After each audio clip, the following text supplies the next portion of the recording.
Hello, I'm going to continue on with section 2.4, the chain rule. Yesterday we introduced it and got a little feel for how the chain rule works. And then today we are going to finish some of these practice problems. I think we got through all of those. And then most hours got through E and F. So I think I need to start at G and work our way forward from there. If your hour's done this, you could have you could move this video ahead a little bit. And then my goal is to get these done, and let's see, this we'll start on the day 2 one. So let's see how far we get. Probably try to run this around 20 minutes or so. Okay, so we did those. Let's go with example G here and get that adjusted. So we worked with inner and outer functions yesterday, and hopefully by doing a little bit of homework, you were able to get a better grasp on this. When I look at this problem in G, I see a product rule for number 1. I've got 2 things multiplied, so it's a product of 2 things. This is going to require our product rule. And we know product rule is U prime V plus V prime U. So that's one thing that's going to be happening on this problem. So here's my U, and then this is my V. All right, let's begin the process. So dy dx is equal to the derivative of U. The derivative of x turns out to be 1 multiplied by the other function. And then I need another parenthesis.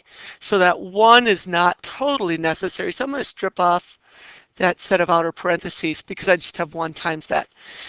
Then next comes the addition step, so adding. And then I need v prime u. Well, oh, what did I write? U. Didn't even notice. There's v. Okay, there's v. I need the derivative of v. And the derivative of v would be the derivative of secant, but then I have this inside stuff which is way more complicated than just a simple x. So this is going to require a chain rule for us. And let's go ahead and do our chain rule. Derivative of the outside. The outside is the secant function, so it's going to be a secant of something times the tangent of something. And remember, I leave that inside function alone. So inside that was x squared plus x plus 1. And for tangent, same thing, x squared plus x plus 1. Continuing on with the chain rule, I just took the derivative of secant. Now I'm going to take the derivative of my inner function, which is going to be 2x plus 1. Together, this forms our chain rule. This is like our f prime of g of x that we talked about yesterday, and the other out here at the end is my g prime of x, if that helps. All right, that is my v prime from the product rule. I just did that, and I need to remember to multiply it by u, and u is just an x. I'm afraid it's going to get lost at the end. Well, maybe not. I'll put it in parentheses, and there we go. I can do a little bit of simplifying on this. For one, they have a secant in common, don't they? See this plus sign here, and I see a secant on each side of it. So I'm going to factor out GCF, the secant. We get secant of x squared plus x plus 1 multiplied by, or yeah, GCF'd out. So now I need a 1 to hold that position, and then I get the remaining stuff here. So plus x times 2x will be a 2x squared plus an x, simply distributed here to simplify that, and it multiplies by a tangent, so tan of x squared plus x plus 1. And finish with a bracket there. Double check, you guys. Always double check these when you do this GCFing. So secant of that stuff times 1, there's my first term. Secant times this other stuff, does it replicate what we had going on right there? it looks like we would get all of that. So I'm pretty confident that I did a good job of GCFing. And there's our derivative. As beautiful as it is, there it is. Let's go through H. H, when I analyzed that, first thing that caught my eye was the secant, and then there's some stuff inside, and inside I see another cosine. Oh my goodness. So I think what I'll do is start with my outer function, which is secant, and this would be an inner function, wouldn't it? So let's start with secant and convert it first. So dy dx is equal to the derivative of secant, and the derivative of secant is secant times tangent. So secant of some stuff times tangent of g of x, right? If this is my g inside function, it's going to be of g of x. So 4 minus cosine cubed 5m, and then again 4 minus cosine cubed of 5m. That took care of the derivative of our secant. Oh, that's not coming together very easily. All right. I needed to move over because I know there's going to be more work here. That took care of the derivative of secant, my outer function, my f function. Here's my inner function, and I need to take the derivative of that. Okay, that's going to get interesting. Derivative of 4, no problem. That's how 0. But the derivative of cosine cubed 3m, I'm going to think of that as a cosine of 5m. I said 3m before, didn't I? Cosine of 5m all cubed. Do you see 3 layers to that function? It is 3. There are 3 layers. So cubing function is outside, cosine middle, 5m inner. Starting at the outer, we will have a 3. Repeat the inside stuff, cosine of 5m, and then that will shift to a squaring. Took care of the cubing function. That was the outermost function. Next function, the middle layer, convert cosine. Take the derivative of cosine, which happens to be negative sine. So I'm going to make this into, well, no, you know what, I won't. I'm going to put a minus sign out front there. Here comes derivative of cosine. It's negative sine, and remember I put my negative out front, of 5m. That took care of the derivative of cosine. Now the innermost layer is the 5m, and the derivative of that would be a 5. See, these can get really fun, can't they? If that's your definition of fun. All right, 4 minus cosine cubed 5m multiplied by tangent. I'm rewriting this because I know I need to simplify over here on this very last step. All right, 0, not consequential there. And negative negative would turn into a positive. So I've got a positive 3 multiplied by 5. So we have a 15 there times a cosine squared. Okay, I'm going to shift my squaring to the inside middle there of 5m, and then sine of 5m. And that should work. We need a parenthesis there. That looks pretty good. Cannot simplify that a whole lot. If you prefer, since it's all multiplying, we could bring that 15 way out front, and then it might look just a little nicer. All right, that was H. That's a pretty tough one there, you guys. I.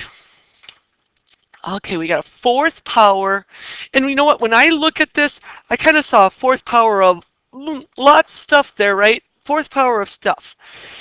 So my 4th is my outer function. My inner function I'm going to think of as this quotient. So my outer function, my f function, is going to be x to the 4th. My g function, my inner function, is the quotient sitting there. And in order to take the derivative of quotient, well, that's going to require the quotient rule, isn't it? So let's just start with our outside. I'm just going to say y prime. Y prime equals. Let's work with this outer function, the power of 4. 4 comes down, shifts to a 3 because it reduces by a power of g of x, right? But instead of g of x, I'm going to write in what g of x was. 3x minus 1, x squared plus 3. Chain off, that was the derivative of f prime. That was an f prime of g of x. Chain off, now we need to do g prime. And then you might say, oh goodness, we have a quotient here, don't we? That's going to require the quotient rule. U prime v minus v prime u over v squared. So let's do derivative of the top. There's our u prime, multiplied by the bottom, which we sometimes call our v, minus derivative of the bottom, 2x, multiplied by the top, 3x minus 1, divided by v squared, v is our bottom, x squared plus 3, quantity squared for v being squared. Hey, I think we did it, you guys. That's it, isn't it? Notice we did f prime, leave g alone, and then g prime, which was quotient rule. As far as simplifying, yeah, there's probably a little bit we could do. Let's go over to our quotient rule and maybe bring that together.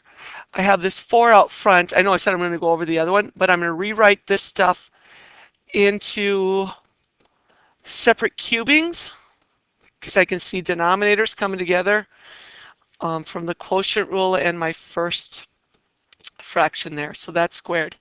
On top of my second fraction here, right up here, I want to simplify.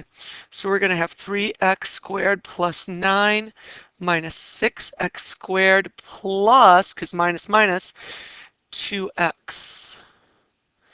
Okay, keep simplifying. I have 3x squared minus 6x squared, so I'd have a negative 4x squared plus 2x plus 9. And that looks like simplified version of what we had. So we'll just kind of slide that into place. Now, in my head, I'm kind of checking, would I possibly be able to factor that? And off the top of my head, I'm kind of thinking no. I could do 3 and 3 for 9. 2 and 2, that'd be a 6, 6. That'd give me a 0. I could do 3 and 3 with a 4, 3, but that has a difference of, yeah, I don't think so. I don't think that's factorable. Okay, so I could write 4, 3x minus 1 quantity cubed multiplied by negative 4x squared plus 2x plus 9. Divided by, notice those bottoms are the same, take their exponents. If the bases are the same, we have two bases multiplied, we add exponents, so that takes us up to the 5th power. That would be I. Quite lovely. All right, J. Let's hit J. Could you rewrite this radical? That would be step number 1. This actually is not as bad as some of the previous problems we did. So let's rewrite this as x squared minus 1 to the 3/2 power. How many layers do you see? Tell your neighbor what you think. If you guys said 4, you're wrong. If you said 3, you're wrong. If you said 2, you are correct. This has 2 layers to it. Outer function, I would think of this outer function f of x as x to the 3/2.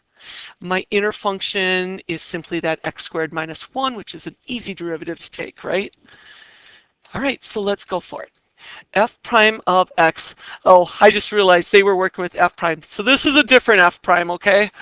So outer function, inner function. Let's go with that. Okay, f prime of x. Work with the outer function first. 3/2 comes down. I reduce my old power by 1, so I'm subtracting 2 over 2. Leaves me a 1/2, doesn't it? 3 halves minus 1 leaves me 1/2. G of x stays as is. Chain off, multiply by g prime, which is 2x, because we're taking the derivative of x squared minus 1. So it gives me 2x. All right, this is over 1, isn't it? So 2 up here cancels with 2 in the denominator. 2 divided by 2 gives me 1. F prime, let's clean it up. 3. I'm going to bring my x forward. Square root x squared minus 1. Hey, that was nice.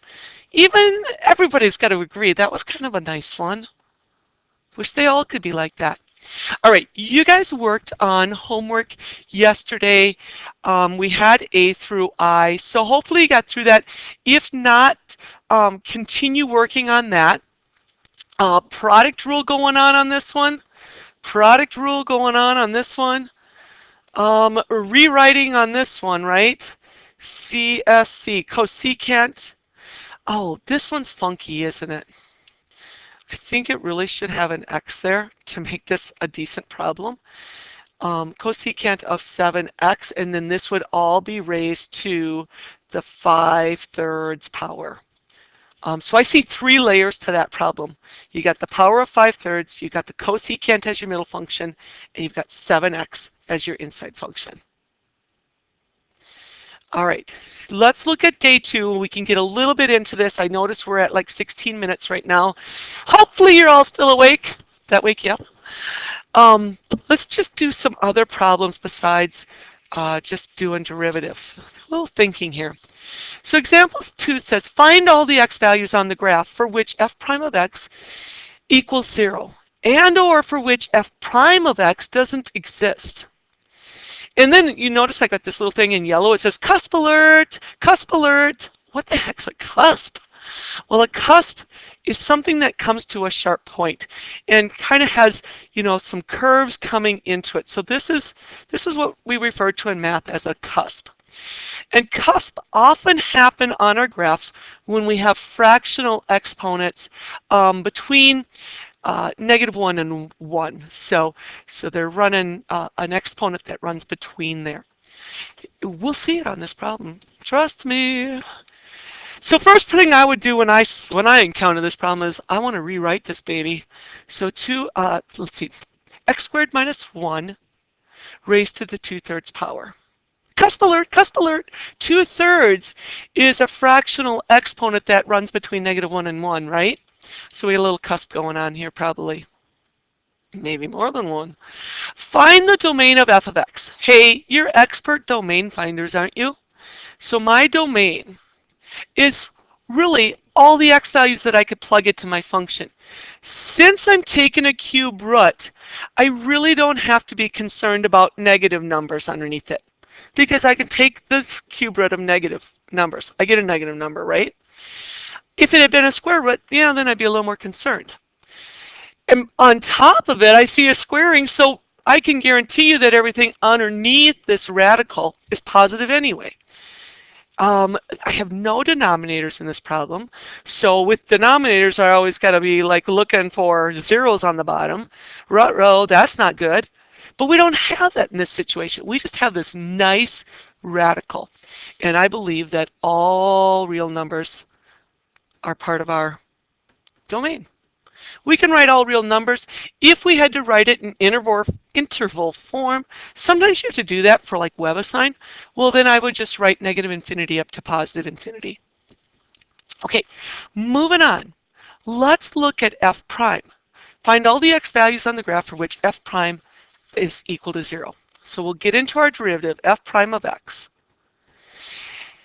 Of course, this is going to be chain rule. I see 2 layers. I see my outer power, and then I've got a g of x sitting inside here, my inner function x squared minus 1. So I'm going to work with my outer power. 2/3 comes down, and then I have to subtract a 1 from that. 2/3 minus 1, right? 2/3 minus 1 takes me to -1/3. -1/3. And then I leave the inside alone, which was our g of x there. Chain off, so we multiply. Now, zooming in, you love it when I do this. We're going to zoom into this pretty soon. Okay, what's the derivative of that inner function? You are correct. It is 2x. Uh-oh, that's going to disappear in a minute. So that's my inner function, 2x. Yeah, there's the disappearing ink we knew about. So 2x. Simplify. Always, always simplify.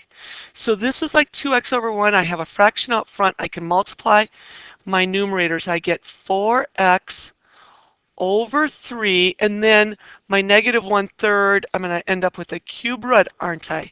Down in the bottom of x squared minus 1, f prime of x.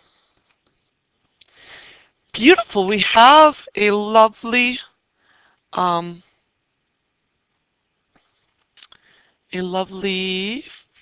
derivative.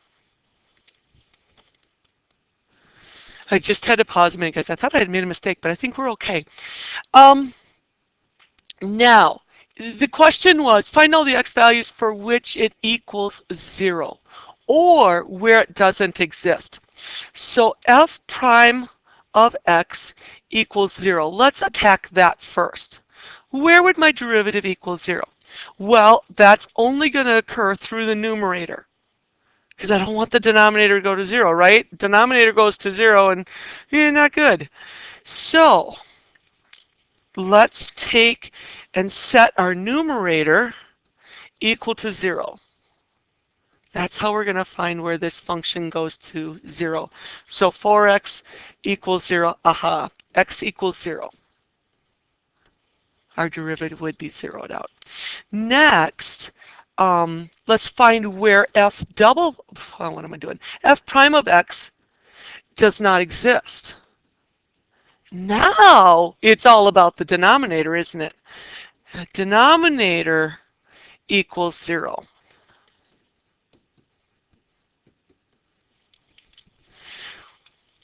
When is the denominator going to equal 0? Well, when the inside stuff of that radical equals 0. So let's set x squared minus 1 equals 0, x squared equals 1, x equals plus or minus 1. That is when the denominator equals 0. There's two spots. So what does this look like? What does it mean when my derivative doesn't exist? Well, do you remember from earlier we said, oh, you've got to be aware of sharp points. It's not differentiable. Functions are not differentiable at sharp points, corners, asymptotes, right? Things like that. So I suspect we got something going on, either a sharp point or some asymptotes at x equals plus or minus 1. However, our domain, remember on our domain we said everything is fine for an x, all real numbers? Well, that just ruled out asymptotes from our picture, right? We know we don't have any asymptotes because all real numbers exist in this problem. I took the time to graph this a little bit earlier. I have the beginning function keyed in. Here's what the graph looks like on it. Oh, interesting. So, remember how I talked to you about a cusp alert earlier? We have cusp coming in. Where does it happen at? 1 and negative 1. We knew it wasn't differentiable there. Sharp points. Ouch. Yeah, we've got cusp alert going on. And then, this is even cooler. Look at this. We said the derivative was going to be equal to 0 at x equals 0. Here's x equals 0. Okay, on my function there, horizontal tangent line, that's where f prime equals 0. There's so many things that the calculus can prove for us and give us insight into functions. So that was kind of the point of that problem. I think I'm tired, and I bet you're tired of listening to me. So I'm going to end this little due up, and you can work on those A through I problems, and you could also get through all these notes. We'll finish those notes next week, guys. Um, you could work on some more of these problems. 2A and B look fine. Find the equation of the tangent line. Well, first off, you need to get S prime out of this and then evaluate it at 2. So get your derivative and then plug in 2, and then you know what to do. Y minus y1 equals our derivative x minus x sub 1. So you should be able to do problems 2 and 2A and 2B. Problem 3, determine the points in the interval in which the graph has horizontal tangent lines. Horizontal tangent lines, well, that occurs when we have a slope of 0. So get the derivative, find your derivative, set it equal to 0, find all those lovely x points that happens at. You know what, if you want, graph this out. Give yourself some idea of what function you're working with. For A and B, we're just getting to second derivative. It's going to be some chain rule. You see outer function, inner function stuff going on. So why don't you try for A and B? I think that's plenty for today. So 2 through 4, on top of the exercise from 1 that had those 9 problems. See if you can get caught up on that. Tomorrow will be a web assignment. Hey, have a lovely day. See you later.